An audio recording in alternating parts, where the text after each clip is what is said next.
Could this be bioterrorism? Before you call me a conspiracy theorist, here's a video of Bill Gates from 2017 saying man-made viruses could be a threat. We also face a new threat that the next epidemic has a good chance of originating on a computer screen of a terrorist intent on using genetic engineering to create a synthetic version of the smallpox virus or a contagious and highly deadly strain of flu. So the point is that we ignore the strong link between health security and international security at our peril. Whether it occurs by the quirk of nature or at the hand of a terrorist, epidemiologists show through their models that a respiratory spread pathogen would kill more than 30 million people in less than a year. And there is a reasonable probability of that taking place in the years ahead. I'm not a scientist or an investigative journalist, but I'm also not a moron. Here's a tweet from China Daily in May of 2018. Take a look at the largest virus bank in Asia. Wuhan Institute of Virology in central China's Hubei province preserves more than 1,500 different strains of viruses. People's Daily China, January 2018.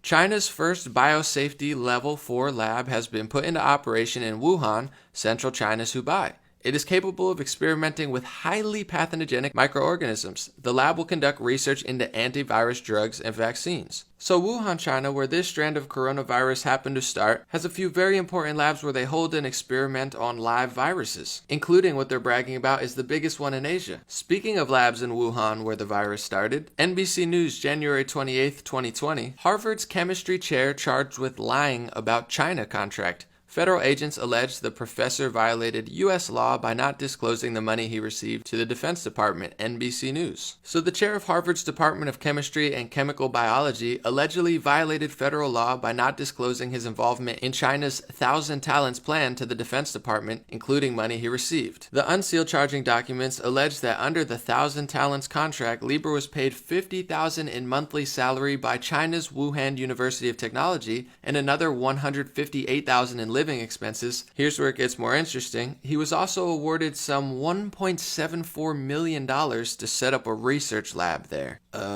Okay. So if you're following so far, 1,500 live viruses bragging about Wuhan, a stage 4 lab in Wuhan that's the biggest one in Asia, a major figure at Harvard University lying to the Department of Defense and taking millions of dollars to set up a lab in Wuhan, China. Isn't that a bit interesting? I don't know if it has anything to do with it, but what I do know is what I started off saying. Is it possible that bioterrorism is a thing? Well, of course Bill Gates thinks so, but we're going to look into it further. That the next epidemic has a good chance of originating on a computer screen. CBC, can you patent a disease? This was posted on June 12, 2013, and it says here, Dutch group patented genome of Middle East coronavirus, which has killed more than 30 people. So they're talking about a coronavirus that's killing people that a Dutch group had a patent on. In this article, it says the outbreak of a novel coronavirus in the Middle East is not only raising worldwide health concerns, but triggering questions about the ability of organizations to patent the genetic sequences of disease for profit. And then they say the World Health Organization reports that there have been 53 lab-confirmed cases of infection with a new coronavirus called the Middle East Respiratory Syndrome, MERS. In this article, Albert Austin House, a virologist at Erasmus, told Bloomberg News that patenting the virus was a normal thing to do. Indeed, the patenting of genetically modified or isolated viruses is nothing new, says David Schwartz, a patent lawyer and partner at the Canadian intellectual property firm Smart & Bigger. You can't patent a disease condition per se, such as cancer or influenza, says Schwartz, but if you're talking about patenting a life form like a bacteria or virus, if altered by man,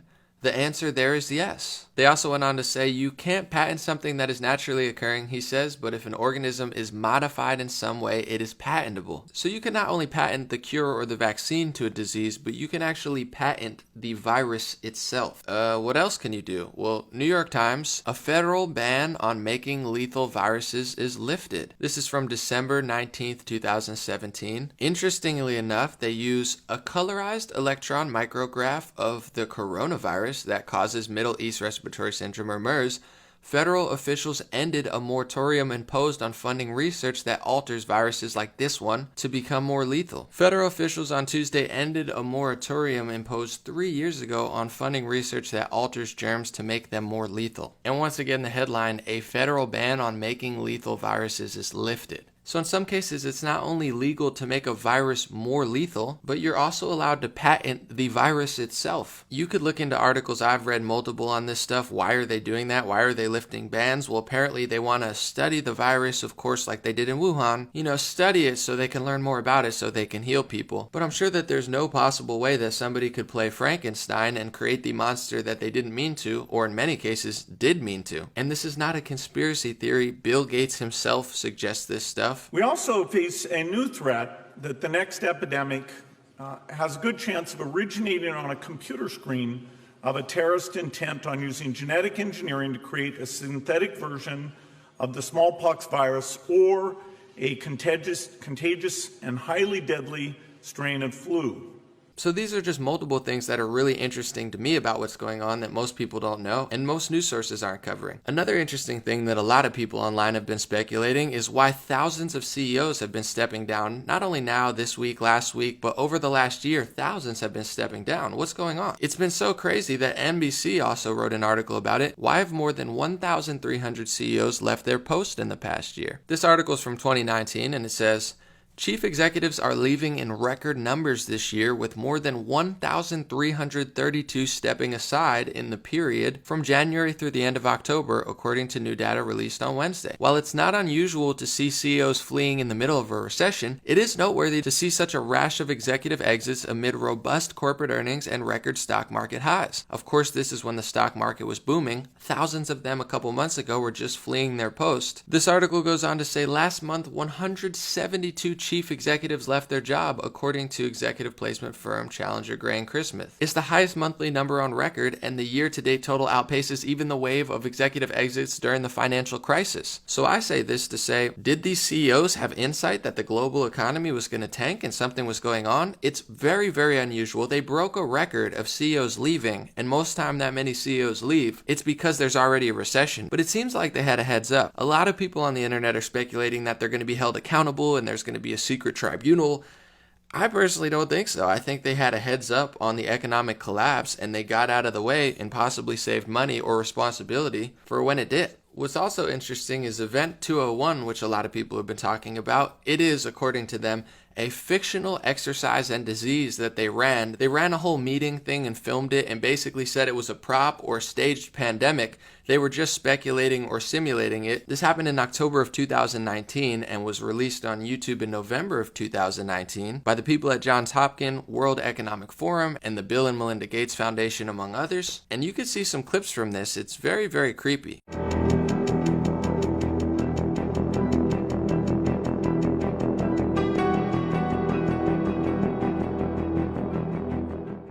It began in healthy-looking pigs, months, perhaps years ago.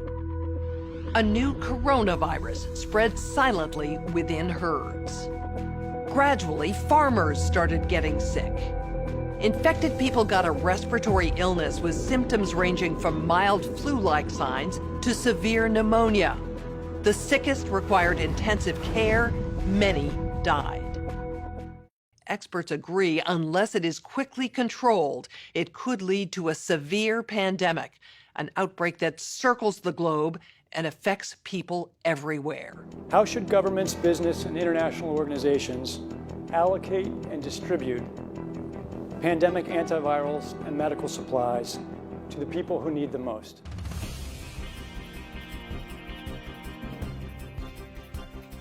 Public health agencies have issued travel advisories, while some countries have banned travel from the worst affected areas. As a result, the travel sector is taking a huge hit. Travel bookings are down 45%, and many flights have been canceled. The outcome of the CAPS pandemic in Event 201 was catastrophic. 65 million people died in the first 18 months. The outbreak was small at first and initially seemed controllable, but then it started spreading in densely crowded and impoverished neighborhoods of megacities. From that point on, the spread of the disease was explosive. Within 6 months, cases were occurring in nearly every country. The global economy was in a free fall. The GDP down 11%. Stock markets around the world plummeted between 20 and 40% and headed into a downward cycle of fear and low expectation. Businesses were not borrowing, banks were not lending.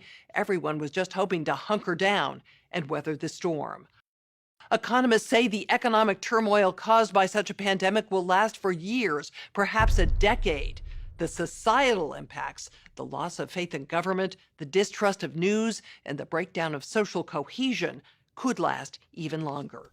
A lot of people are speculating on this too, and whether it was their expertise and they just knew something would happen based on their research, or if you look into a lot of stuff, what was going on in Wuhan, what's going on here, a lot of stuff in the world, what Bill Gates said a few years ago, it could be a bioterrorism weapon. I don't know, and I'm not trying to say I do, but this question I'm asking is very valid, and I'm wondering why nobody in the media is asking this question. And I'm going to end this video by saying two things that media experts should be saying, but I don't hear them saying too. The first one is these case numbers that they're talking about, confirmed cases, they're way lower than they are in reality because most people can't access a test kit. If you're the Utah Jazz, if you're a celebrity actor, apparently you can get a test kit if you don't even have symptoms. But a lot of people in this country and around the world who have massive symptoms are getting rejected for tests. So of course this confirmed case number is going to be higher. So until the end of the year it's completely over, we're not going to know a lot of things, including the death rate, including the confirmed cases, and the more confirmed cases is probably going to lower the death rate if you just follow basic math. We'll find out. I'm not saying that for sure, but these are things that nobody's talking about. And the second thing I want to say is we need to get to the bottom of what actually happened here, because what we're seeing in many ways is crazier than what happened in 9/11 as far as the ability to shut down the entire United States economy. You're talking about curfews,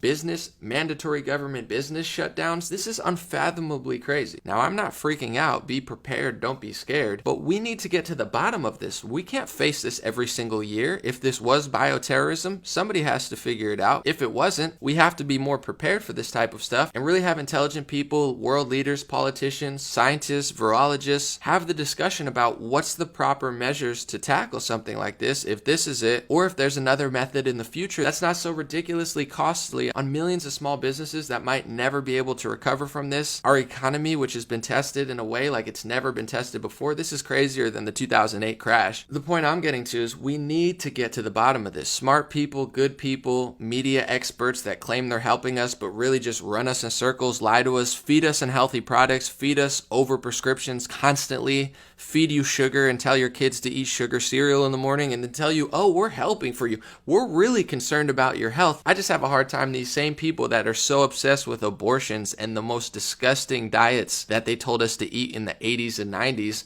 all of a sudden just really care about our health. Listen to the president, listen to the vice president, listen to the medical experts. I'm telling people to follow the rules right now and really protect yourself. That's what I'm doing. I'm not saying this isn't serious. I'm saying it is serious, and I want to get to the bottom of it because, like Bill Gates mentioned, and many people are speculating, this could have been a bioweapon of some sorts, and the fact that you can create viruses, patent the cure to viruses. Every system is corrupt, and it's kind of naive to just assume, oh, you can't possibly question that or we'll delete your Facebook or Google account because that could never happen, you crazy kook, even though it's happened in the past. And of course it could happen. Even Bill Gates said it could happen. That's all I'm doing, and I hope that everybody stays safe and secure. I've already helped out multiple families that told me they couldn't buy groceries or diapers, and I will continue to do that even though I don't have the most money in the world. I've been successful enough with my videos to make enough to have money for myself, and at this point it's really just numbers on a computer, so I'd rather people get food and diapers and help as many people as I can